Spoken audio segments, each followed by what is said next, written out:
Hey guys, welcome back to Cali Plants. It's me again, Mark, and today we're gonna do a walkabout on the greenhouse, and I'm gonna be showing you succulents, but we're gonna do a very special edition of walkabout because I'll be showing you the problems that I'm currently having with my succulents. Now, if you're living in the Philippines and if you're watching at the date that I'm posting this video, then you would know that it's in the middle of the summer, and I'm currently having some issues with my succulents, though not all of them, thankfully and hopefully that I won't get much issues with most of them, but I'm really having issues with the heat that we're currently having here at my place. So I wanted to show you the problems that I have with my succulents. So I'm just gonna switch the camera and we're gonna go through each one of my problems.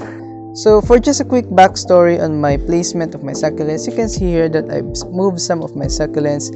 Those plants used to be here and these plants used to be here. So just ignore the mess that is currently in my greenhouse.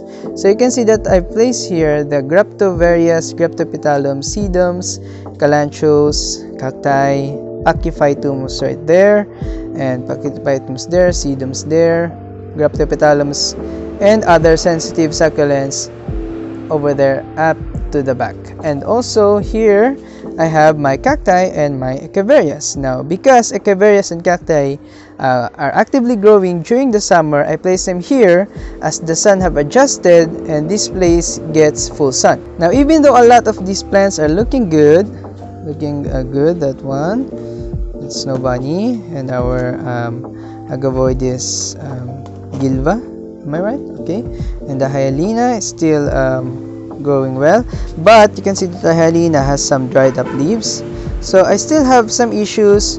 This one not rooting very quickly, but it's producing new growth, and this was in a bigger pot, it wasn't growing, but it was changing its color. So I decided that since it's changing its color, that it might be better to plant it on a shallow pot. So you can see that it's in a shallow pot right now, so I moved the plant to a shallower pot. And also I think I will be moving that plant as well to a shallow pot because that plant is too deep and the plant is not growing a lot. So yeah, that's what it's doing. Also I have here, I believe I've got stem rot on here. This one, let me just check. See that? Okay, I believe that could be rot, but it's not going all the way, and the plant is not dropping leaves.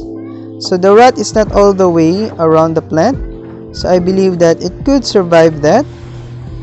Okay, so I will just be observing this for now. I will not be beheading it yet since the plant is not dropping leaves, but I won't be watering this.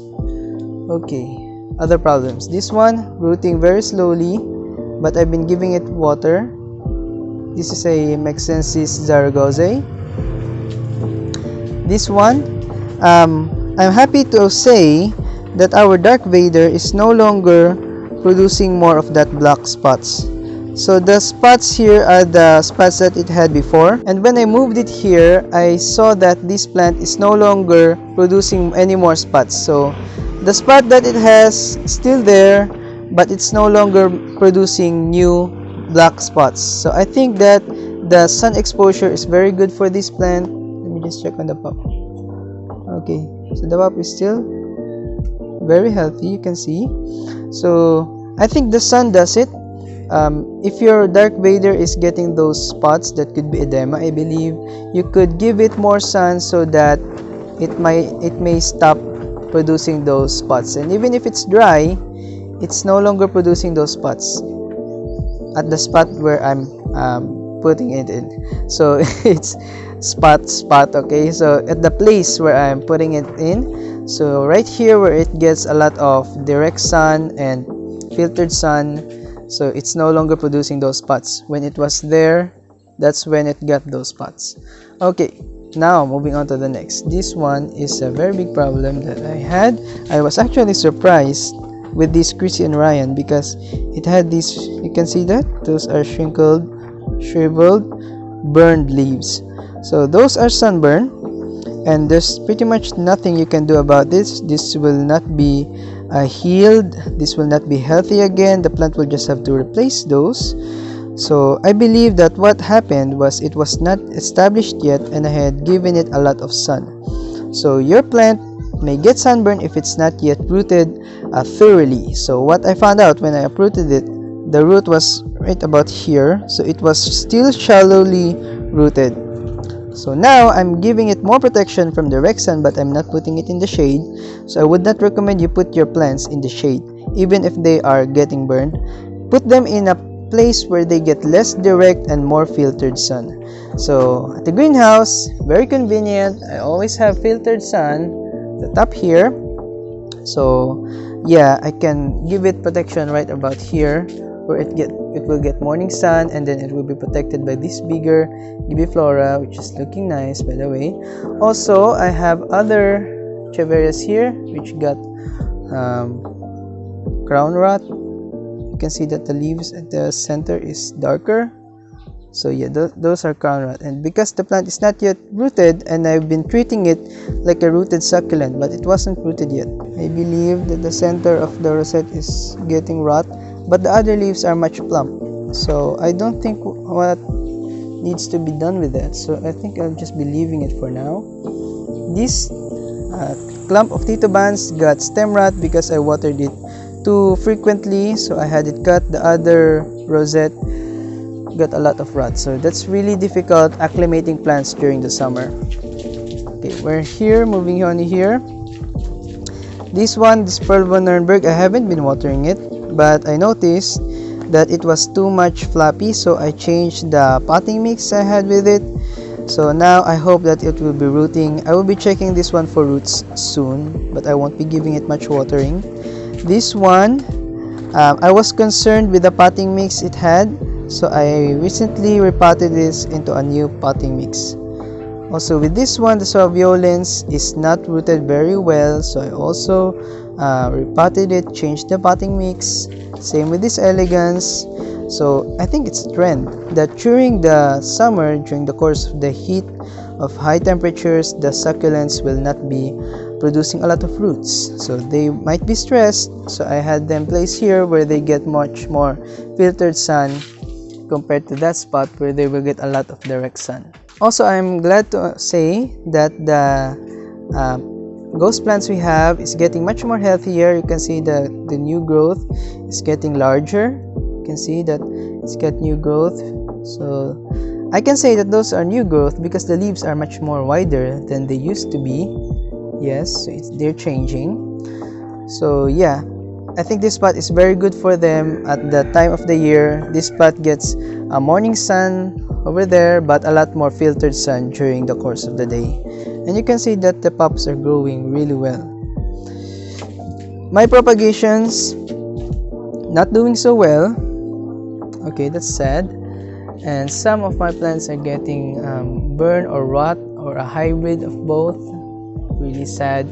And also what I'm doing with my Sedum and these winter growing succulents, I'm not giving them a lot of water since I believe, you can see here, that they're not yet responding to watering. They are very much stressed, so I'm not watering them a lot. So that's, I believe, what you can do with your succulents when it comes to the hot parts of the year. You don't water them a lot. So you can see this one, even if it's dry, the leaves are still firm. So if that happens with your plant, don't water it. It might be stressed, it might be dormant. So wait until the leaves are really, you can wait until the leaves start getting flappy again. So that's when it needs watering. But even if the soil is dry and the leaves are still firm, don't water it yet. Also with the Cotyledon, our bear's paw, you can see here, I believe that it's liking this spot much more than when it was in a more dark, more filtered sun area. So I believe that these Cotyledons, they like a lot more direct sun. Okay, I've just touched my other plants. So with our Calancho, I believe this one is active because it's getting flappy leaves, but I recently had it watered. So I'm giving it protection with this big size flapjack. Okay, this is our Sedum that is still rooting. I haven't seen much problem with this. Okay, it's still firm, but those plants, the Graptopetalum, the Purple Delight, yes. You can see that the Purple Delight is very stressed. So yeah. Also the Supreme. So they're very stressed. So I don't water them a lot. Because if I water them, I believe that they will start dropping their leaves. Also with the Fred Ives. I'm not watering it a lot. Because I think it's stressed. The Lovely Rose though, producing a lot of growth. So you can see here, it's getting wider. My pride and joy, this Graptoveria Phantom, really good. Our Harry Watson, really stressed. And the propagation of my Sedeveria Harry Butterfield is looking nice. You can see that it's already plumping up. So I believe that it'll be ready to be repotted on a hanging pot again. Okay, my Portula Caria is looking good. We're just careful not to overwater this. In my sedums, I've been giving them a lot more protection since they are not that actively growing, and this one is not yet rooted really well. So I'm still waiting for it to root better. And the Trelliaceae, I believe, has stopped growing. It really has stopped growing. The leaves are dropping, but the height is not getting any more taller. So I think it stopped growing. So I've been very careful with it because I recently had the one stem get rot. So the one stem is here. So it had gotten rot. So I've been very careful with the watering of that plant. Yeah, okay, so let's move on to the Haworthias. Okay, nothing about my Haworthias are looking very nice. They're looking really sad because the temperatures are too hot. And some people are commenting that it's better if I move my Haworthias to a much more shaded place. But sadly, I can't do that because if I move them, then they will get a lot of wind and they will topple over. And yeah, I will be very sad about that. So I think this place at the greenhouse gets more protection with the wind. And this spot, because the sun rises from there, it gets the least amount of direct sun at this corner of the greenhouse. So I think that's the best I can give them. With my hanging plants, okay, the Senecios are pretty much surviving the heat without a lot of watering. So that's what I found with the string of pearls. It doesn't need a lot of water. I think it's dormant during this hot part of the year. The Sedum burrito getting longer and longer as time goes on. I think that's a benefit with really establishing your plants before the heat of the summer. They can survive a lot more of the heat if they are really acclimatized and properly established before the heat comes in. Also with the pendants, really striking, really beautiful. I haven't been watering it too frequently because it's at the growing season, but you can see that the leaves are still plump. Really, really proud of that baby. Also that Sedum Craigii, okay, that is still rooting, but yeah, I haven't been giving it a lot of water since it's rooting. It's a little bit protected with the filter here. You can see doesn't have a lot of problems. It should drop leaves if it's got problems. So yeah, I think that's surviving. The other Sedum burrito I have here, okay, looking good. This one is nearly acclimating again. Rerooting, I have been rerooting it because I had it repotted to a new potting mix. So it's producing new roots, and those parts, those are new growth. Our propagation of Sedum Sedeveria Harry Watson, or our super donkey tail, really nice, really pretty. Our Sedum clavatum, which I place here because I recently had them watered, looking shriveled still. That's really sad. Also, this is my newly purchased plants. You can see here. I still have to pot them up. I believe I will be making a video of my repotting later on. Maybe after this video, I will be showing you my repotting of those plants. This is our propagation of peach pride. Yes, this is our peach pride, and you can see that it's got burning on the leaves.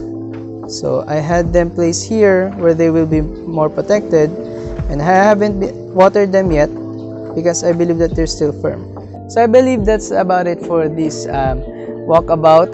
Okay, walkabout Wednesday maybe. Much like the succulent expert Laura Eubanks, she does her walkabout Wednesday. So I think this will be a regular series here at the channel. As the months are changing, as the temperatures change, I would really want to show you how my succulents are reacting and how I'm going to be adjusting my care for each one of them. So I really hope that you like today's tour, and hopefully you'll learn a few tips and tricks when it comes to caring for succulents during the summer. So if you did, I hope you liked this video and also you subscribe down below for more succulent videos, and I will see you guys in our next update. Bye bye. Also, I forgot to mention our cacti. It's blooming really nice, and the Gymnocalycium producing a teensy-weensy bloom stalk. Also our Mammillaria oruga blanca, our special variety of Mammillaria snowcap. Really nice, really pink blooms compared with this one, which is more yellowish, and this one, when it produces blooms, it's producing white flowers. So this one is a nice addition actually. Pink blooms, really beautiful.